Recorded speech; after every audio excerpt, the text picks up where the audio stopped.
प्रत्येकजण म्हणतो बिझनेस म्हणजे प्लॅन, स्ट्रॅटर्जी, मार्केटिंग. पण मला नाही तसं वाटत.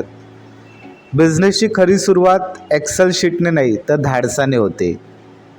जेव्हा तुमच्याकडे अनुभव कमी असतो पण आत्मविश्वास जास्त असतो तेव्हाच बिझनेस जन्माला येतो.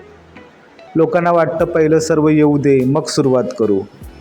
पण बिझनेसची तयारीच वेगळी आहे. पहिली सुरुवात होते मग हळूहळू सगळं येतं.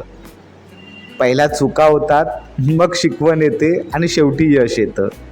मला वाटतं प्रत्येकाने हेच लक्षात ठेवायला पाहिजे. ग्राहक तुमचं ज्ञान नाही, तुमचा हेतू बघून येतो. तुम्ही प्रामाणिक असाल ना, तर लोक तुम्हाला एकदा नाही पुन्हा पुन्हा शोधत येतात. बिझनेसची खरी थेअरीच अशी आहे. तुम्ही किती बोलता यावर नाही, तुम्ही किती ऐकता यावर बिझनेस वाढतो. तुम्ही किती जाहिरात करता यावर नाही, तुमच्याबद्दल लोक काय म्हणतात यावर ब्रँड बनतो. तुम्ही किती विकता यावर नाही, तुम्ही किती विश्वास जिंकता यावर यश ठरतं. शेवटी मला एवढंच सांगायचं आहे, बिझनेस कधीही फक्त पैशासाठी नसतो. तो असतो स्वतःला सिद्ध करण्यासाठी, स्वतःच्या लोकांना आधार देण्यासाठी आणि मी हे करू शकतो हे स्वतःला दाखवण्यासाठी. म्हणूनच बिझनेस शिकू नका, बिझनेस खऱ्या अर्थाने जगा.